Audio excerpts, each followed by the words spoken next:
They blocked my garage again. 3 cars this time. Not 1. Not 2. 3. It was 6:12 a.m., and I was already late for work. I walked out, coffee in hand, only to find my own driveway hijacked like I didn't live there. The silver sedan was Kevin's. The dented SUV belonged to his teenage son. And the third? Some friend of theirs. Just for the night, they always said. It had been weeks. Weeks of asking. Weeks of being polite. Weeks of fake apologies and promises to move them. First thing in the morning, I knocked on Kevin's door. Again. Hey man, he mumbled, yawning. We were gonna move em. Chill out. Chill out. Right. I stood there, staring at him, trying not to throw my coffee in his face. Instead, I smiled. And that was the last time I asked nicely. Because the next time they blocked my driveway, I didn't knock. I didn't text. I made one call. Then another. And another. Let's just say, their little parking problem got real expensive. And I haven't seen their cars since. But I did install something new out front. Just to remind them. That was my space. Always was. Always will be. Next time, I'll start charging rent, I told them. It started with 1 car. A silver 2008 Honda Accord. Kevin's. At first, I didn't care. It was parked neatly off to the side of my driveway. Didn't block the garage. Just sitting there. I figured maybe he had a guest over. Maybe they had too many cars. Whatever. But the next day? Still there. And then, that weekend, his son's busted Jeep Cherokee showed up too. Hood slightly popped, like it was pretending to be broken. Sat there all Saturday. And Sunday. By Monday morning, my driveway looked like his overflow lot. I knocked. Hey, I said, real casual. Just need the cars out of the way tomorrow morning. I leave around 6:30. No problem, Kevin said, smiling like a man who never meant a word he said. They didn't move them. Tuesday came. I was late to work. Again. So I left a note. Just a sticky on his windshield. It wasn't even angry. Just said, please don't block my driveway. Need to leave early. Thanks. The next day, I found the note crumpled and thrown onto my porch. And another car in the driveway. A black BMW. One of their friends. Never seen it before. Didn't even live on the block. That's when I realized what this was. It wasn't a mistake. It was entitlement. They thought my driveway was up for grabs. Things got worse fast. Kevin's son, Ryan, started parking halfway across the edge. Just enough to technically not be blocking, but I had to do a 43-point turn to get out. Every morning. And then came the garbage bins. 3 of them. Dragged right onto the corner of my driveway. Every trash day, like clockwork. Not even their bins. Mine. I moved them back. Next week? They were back again. Once, I caught Ryan doing it. I opened the door and said, You need something? He just shrugged. They were in the street. No, they weren't. They were exactly where they were supposed to be. He just didn't want to look at them outside his house. So now I had 3 cars and 3 trash bins parked where I lived. Then came the complaints. Not from me, of course. From them. City showed up one afternoon, while I was working in the garage. Sir, the inspector said, clipboard in hand, we received a report that your fence violates setback rules. My fence? Built 15 years ago. Came with the house. Never touched it. Who reported it? I asked. He just smiled. Anonymous. Right. Real subtle. A week later, another knock. This time? Noise complaint. Apparently my leaf blower was disturbing the peace. At 9:45 a.m. on a Saturday. Kevin was out front that day. Watering his lawn. Watching me talk to the city guy. I waved. He waved back. With a smirk. The worst part? Everyone else on the block loved them. Kevin ran the block party every summer. Did his famous ribs. Wore cargo shorts and told jokes like a substitute teacher who tried too hard. His wife, Dana, handed out homemade cookies at Christmas like she was the patron saint of baked goods. People thought they were perfect. But they didn't live next to them.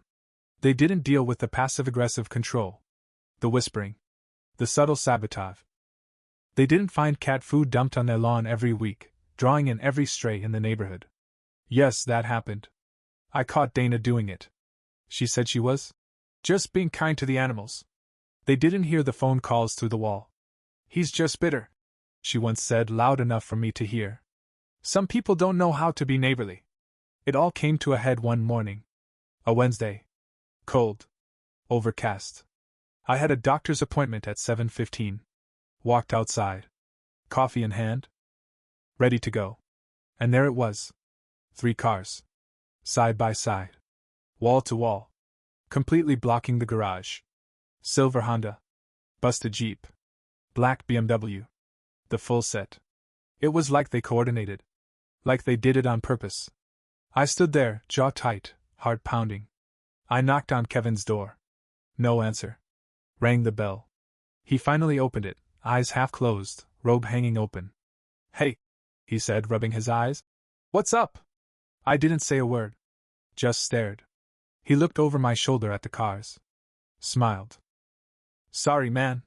We'll move them later. Got people over last night. Later? I have an appointment, I said. Now. Kevin shrugged.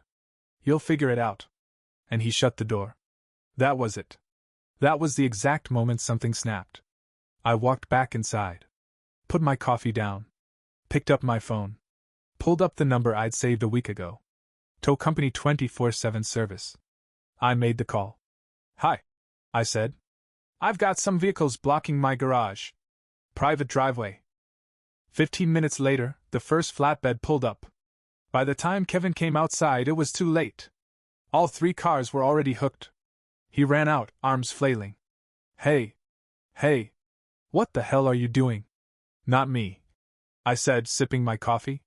Talk to the tow guy. He tried. Didn't work. The tow guy pointed to the sign I'd put up a week ago. Private property. Unauthorized vehicles will be towed at owner's expense. Kevin's face turned purple. He shouted something about calling the police. The tow guy shrugged. Call whoever you want, man. This is legal. I handed Kevin a printed copy of the city property map. Bold line. My property. He looked down at it like it was a foreign language. I leaned in. Next time, I'll just start charging rent, I said. That was the beginning. And I was just getting started. Kevin didn't speak to me for 2 days after the cars got towed. 2 days of silence. No passive-aggressive waves. No fake smiles. Just that blank stare when we crossed paths. You'd think it would have ended there. You'd hope it would. But Kevin wasn't the type to learn a lesson. He was the type to escalate. It started with the dog poop. Not my dog. I don't even have a dog.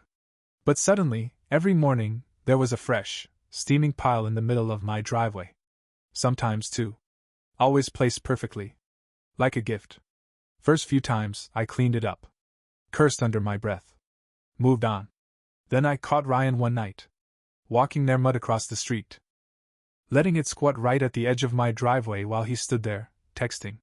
I stepped outside. You gonna pick that up? He looked at me. Smirked.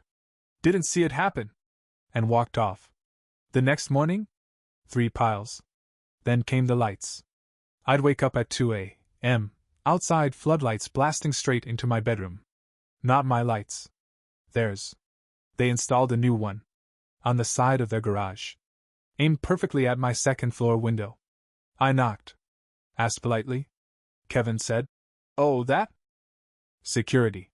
Lots of break-ins lately. There hadn't been a break-in on our street in over 8 years. I installed blackout curtains.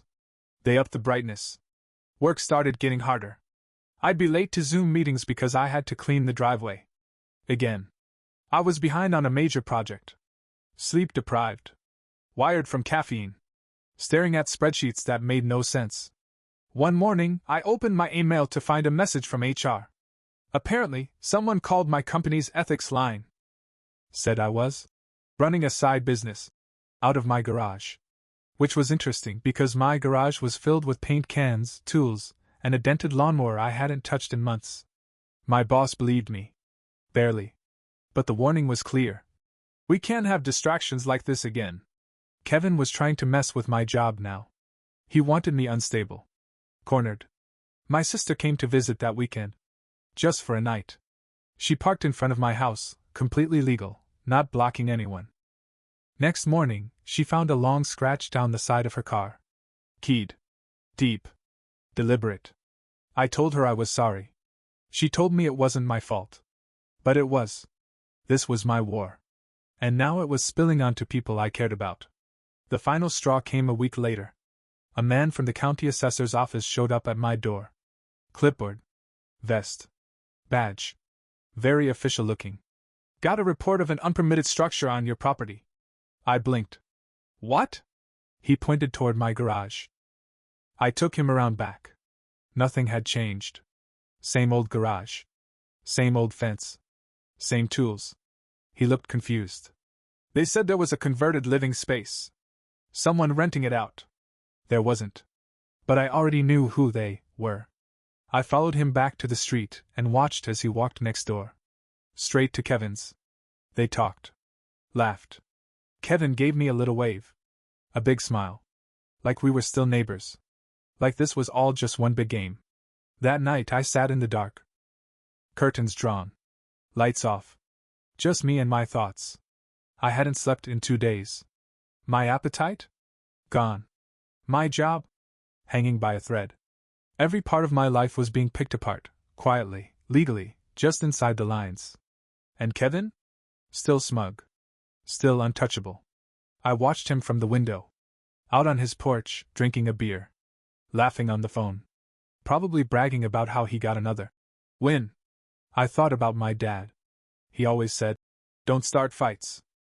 But if someone keeps poking you, make sure they regret it." Well, I didn't start this. But I was going to end it. No more notes. No more asking. Enough is enough. It's time for revenge. Revenge doesn't start with rage. It starts with caffeine. And silence. It was 1 a.m. I was at the kitchen table. No lights. Just a glowing laptop and a cooling mug of coffee I'd already reheated twice. Kevin was asleep. I knew his schedule now. He always went down around 11:30. Woke up at 7. Like clockwork. I was done being polite. Done trying to win some imaginary, good neighbor contest. This wasn't a Hallmark movie. This was war. And I wasn't going to fight it fair. Step 1, the bad ideas. My first plan? Petty. Illegal. And extremely satisfying in theory. It involved superglue and his mailbox. I'll let you imagine the rest. But I chicken out. Not because I'm scared. But because I don't want to end up on one of those Ring camera montages titled, "Neighborhood Lunatic Gets Caught on Tape." Plan 2? Anonymous letters to the HOA. But guess what? We don't have an HOA. Of course we don't. This neighborhood is chaos with grass. Plan 3 was just me fantasizing about buying a drone and flying it outside his bedroom window every night until he cracked. But again, expensive. Weird. Probably a felony. I needed something smart. Something legal. Something that would hurt in all the right ways, financially, emotionally, and socially. So I started digging. Step 2, the research phase. Do you know how many free public records you can access online? A terrifying amount. It started small. I pulled up the county's property database. Typed in Kevin's address. Boom. Assessed value. Mortgage info. Lot size. Parcel ID. Then I looked up zoning laws. Turns out our street is residential only. No businesses. No rentals. No commercial vehicles parked overnight. That detail stuck with me. I'd seen a landscaping truck outside Kevin's a few times, with his son loading tools into it. Interesting. I made a list. Landscaping business? Vehicles registered at his address? Any business licenses? Any recent permits? I kept going. Search city inspection records. Nothing in the last 10 years. I filed a Freedom of Information Act request. Simple one. Just wanted to know if any complaints had ever been filed about Kevin's property. Result? None. Because nobody wanted to go against Kevin. Until now. Step 3, the allies. It's funny. You suffer in silence, and you assume you're alone. But once you speak up, people come out of the woodwork. It started with Julie. She lives across the street. Retired teacher. Keeps to herself. Grows tomatoes in raised beds like it's a religion. She walked over one morning, real casual.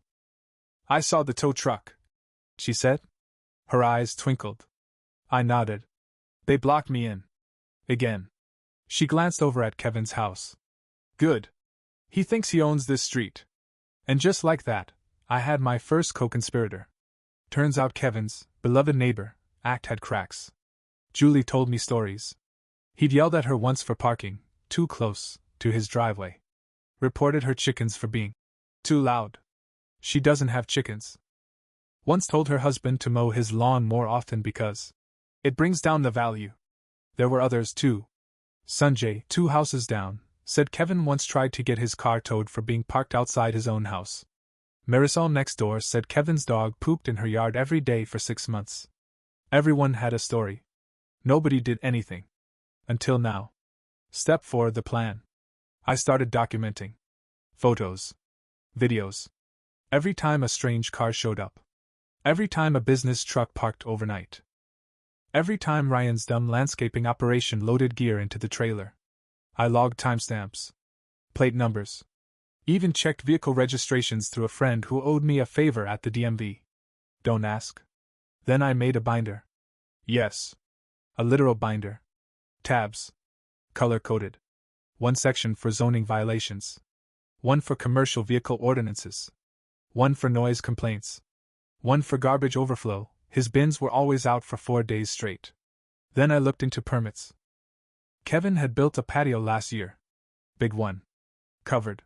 With string lights and a mounted TV. Looked great. Except, there was no record of a permit. None. And that was interesting. Because if the city came sniffing, he could be hit with fines. Or worse, forced to tear it down. Then there was the business. Turns out Kevin never registered anything with the state. Ryan's landscaping crew was just some friends with weed whackers. No license. No insurance. No tax ID. And legally? Running a business out of your residential garage without proper registration. Big no-no. Especially if your neighbors start complaining. Step 5: the tools. I created a burner email. Fake name. Generic profile picture of a golden retriever. Used it to file a few very concerned complaints with the city. Unlicensed business activity observed regularly. Loud machinery used outside normal hours. Excessive garbage and yard waste. Then I sent an anonymous tip to the State Labor Board. Described a possible case of underage, uninsured labor. Gotta love Ryan's 16-year-old cousin who came by every Thursday. Finally, I printed out a thick packet. Everything I'd collected. And mailed it. Not to the city. Not to the police. To Kevin's mortgage company. See, in the fine print of many residential loans, there's language about unauthorized business use. And some lenders? They take that very seriously. It's not just about zoning. It's about insurance liability. And if the bank thinks Kevin's using his house as a business hub, they might force a refinance. Or worse, foreclosure review. Step 6: the bait. I needed one more thing. A trigger. So I installed a basketball hoop. Right at the edge of my driveway. Facing the street. I made it look casual. Bought one of those portable ones with a base full of sand. Positioned it just right so that Kevin's front window had a perfect view. Then I posted a little sign. Driveway court, residents only. No blocking. No exceptions. I invited Sanjay's kid over to play. Julie watched from her porch with a lemonade. Kevin watched from his window. Next day, he came outside. Said, "You think this is funny?" I bounced the ball. "Yeah," I said.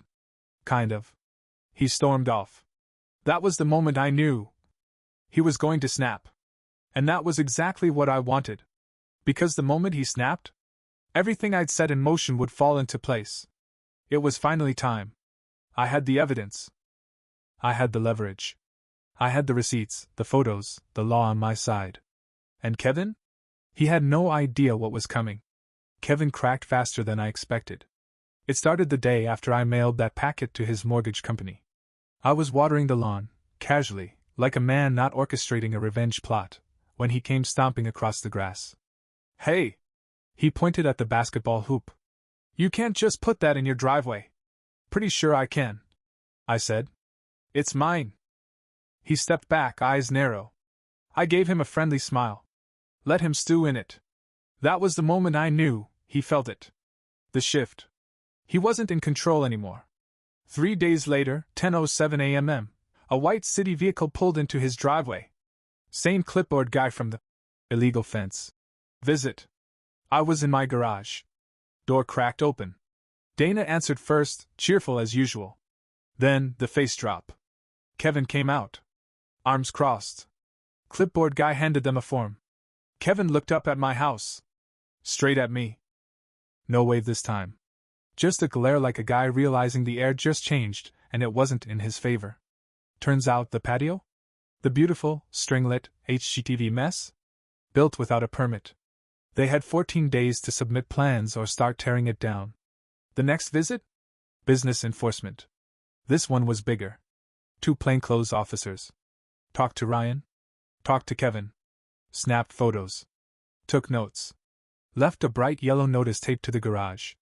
I checked it from my window. Unlicensed business activity. Ryan's landscaping empire? Shuddered. Kevin yelled at his kid for 5 full minutes after they left. I sat on the porch. Sipped lemonade. Listened. That night I found a typed note in my mailbox. No envelope. No signature. You're making a mistake. People don't forget this kind of thing. I smiled. Because now he was nervous. And nervous people make mistakes. 2 weeks later, certified mail showed up at his house. I was trimming hedges. Purely decorative. He opened it on the porch. Read it. Cussed. Loudly. Dana came out. He waved the letter at her like a flag. They started arguing. Hard. Whatever the mortgage company sent? It hit. Maybe a review. Maybe a fine. Maybe worse. Kevin slammed the door and didn't come out for the rest of the day. I'll admit I had doubts. Not about the plan, no, the plan was beautiful. But about the fallout. What if he took it too far? What if this wasn't just petty anymore? Then he answered the question for me. Because the next morning, I caught him in my yard. I was sipping coffee. Looked out the window. There he was, crouched by my hose. I stepped outside. Kevin? He jolted upright like a raccoon caught digging in the trash. Looking for my cat. He muttered. You don't have a cat. Silence. He backed away and walked off. Later, I checked my camera footage. He wasn't looking for a cat. He was messing with my irrigation system. Trying to flood my yard. Amateur. I saved the footage in 4 different places. That was it. No more slow burn. No more waiting. I opened the last folder in the binder. Labeled. Assessor complaint, misuse of property. Everything was there. Photos of unpermitted structures. Details on the illegal business. Garbage violations. Commercial vehicle logs. City codes highlighted in yellow. I printed it. Packed it in a manila envelope. Taped it under the lid of my recycling bin. Pickup was at 7:20 the next morning. Let the city do the rest. That night I couldn't sleep. Around 2 a.m., I heard voices outside. I peeked through the blinds. Kevin. And someone else. Both in hoodies. Whispering. Pointing toward my house. Then they started walking. Not toward his place. Toward mine. I locked the door. Turned off the lights. And grabbed my phone. Because this wasn't just revenge anymore. This was war. I didn't sleep the rest of that night. I sat in the dark, waiting. I had a baseball bat next to the door. Just in case. They didn't come back. Cowards, probably. Or maybe they realized how many cameras I had. Whatever it was, they vanished before sunrise. And when the recycling truck came at 7:20 sharp, the envelope under the lid was gone. On its way to the county office. Final move played. Time to watch the board collapse. The first domino fell 3 days later. It was a Tuesday morning when a white SUV with county assessor on the side pulled up in front of Kevin's house. Not a clipboard guy this time. A full team. 2 people with tablets. One with a laser measuring device. One with a camera. All business. Kevin tried the usual routine. Can I help you? With that dumb suburban smile. Didn't work this time. They showed him a letter. Explained it. Then they started walking the property. Measuring setbacks. Taking pictures. Poking around that illegal patio. Even opened the side gate and took a good look inside his garage. I stood in my front yard, watering the same spot of grass for 10 minutes. Kevin saw me. His face said everything. He knew. But he didn't know how. That week was beautiful. No shouting. No car shuffling. No trash bin sabotage. Just silence. Kevin stopped doing his fake lawn care routine. Ryan disappeared completely. And Dana? She just kept walking in and out of the house holding papers. Talking fast on the phone. Stress baking. Probably for the first time in her life. Thursday, I got a call from Julie across the street. Did you hear? She asked. Depends. What's the topic? They're getting audited. I paused. Laughed. How'd you find that out? I ran into Dana at the store. She looked like she'd aged 5 years. Said someone filed false claims about their taxes and now everything's a mess. She's livid. I didn't say anything. Julie didn't ask questions. Some people just know. Then came the parking tickets. Turns out, when you shut down an illegal business, the work trucks need somewhere else to go. Kevin kept parking them overnight on the street. Right in front of the "No commercial vehicles 10 p.m. to 6 a.m. sign. Guess who reported it? Not me. Sanjay. He'd had enough too. 3 tickets in 1 week.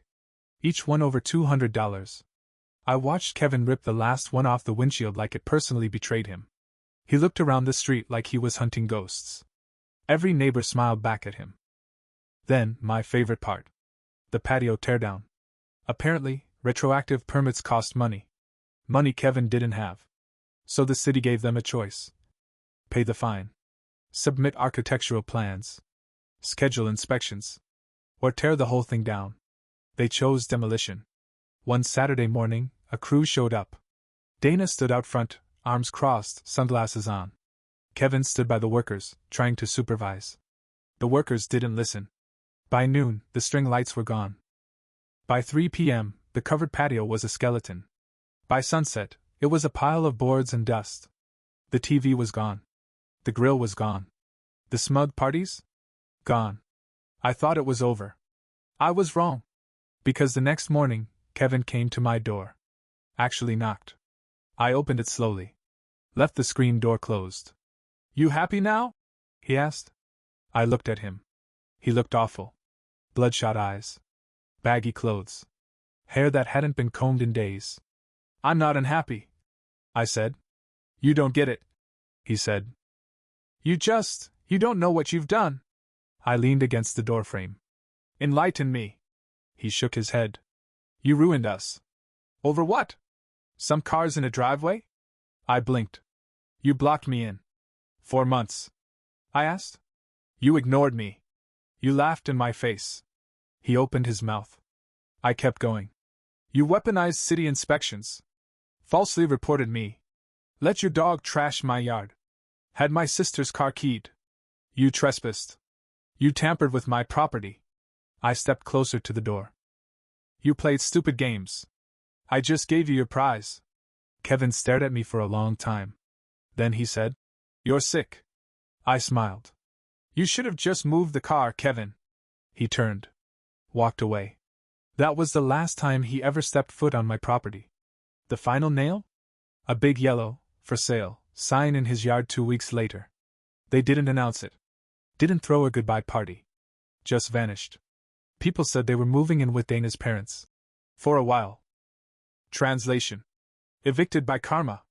The silence that followed? Perfect. I slept like a baby. Got promoted at work. Cleaned up the yard. Even took down the basketball hoop. Didn't need it anymore. My driveway was mine again. And this time? Everyone on the street knew it. But here's the thing. Revenge? It doesn't end clean. Because a few nights ago, I checked the mailbox. Inside was an envelope. No stamp. No return address. Just one sentence typed on a piece of paper. You think it's over? The letter didn't scare me. Not really. It just lingered.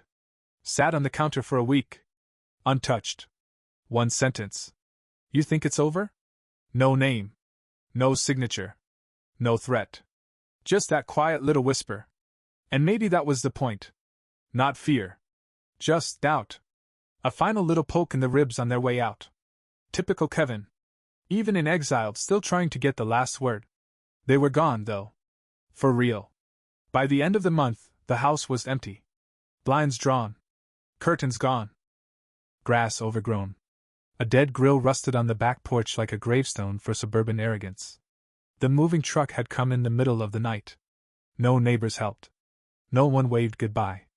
Just vanished. No Dana. No Ryan. No Kevin. Just silence. Life got simple again. I parked wherever I wanted, in my driveway. No mystery cars. No dogs in the yard. No garbage warfare or fake fence violations. Just quiet mornings. Clean exits. Open sky. Julie brought over tomatoes again. Sanjay waved more. Marissa left brownies on my porch with a note that said, "Whatever you did, thank you." I didn't reply. Didn't need to. At work, things picked up. I finally got that project done. Landed the promotion I was chasing for months. It felt good. Not flashy. Just solid. Like I could breathe again. Sleep came easier. No late-night pacing. No cameras to check. No binder to update. Revenge doesn't bring peace. But closure? Yeah. That part's real. Sometimes I still think about Kevin. Where he ended up. What he tells people when they ask why they had to move. I picture him spinning some nonsense about toxic neighbors and unfair treatment. Fine. Let him lie. Let him pretend. I don't need a trophy. I've got peace. And he's got his own mess to live in. One night, I was taking the trash out. Cool breeze. Crickets. Street calm. I looked over at their old house. Empty windows staring back. And for a second, I felt nothing. Not joy. Not guilt. Just the quiet weight of balance. They tipped the scale. I tipped it back. It didn't make me the hero. But it sure didn't make me the villain. Just a guy who'd had enough. And finally did something about it. That was months ago. No more letters. No new neighbors yet. Just stillness. And a freshly painted basketball hoop. Not for revenge this time. Just because I like to shoot around on weekends. A little reminder, I guess, of what happens when people forget who they're dealing with. Because now, they remember. And if they don't, they will. Monday. Sometimes I wonder what would have happened if I'd just let it go. If I'd kept my head down. Bit my tongue. Let them walk all over me forever. Would they have stopped? Doubt it. People like that don't stop. Not unless someone makes them. That's the part nobody tells you. Justice doesn't always come with a gavel or a courtroom. Sometimes it comes with research. With patience. With holding the line until the other guy slips. And when he does, you don't flinch. You finish it.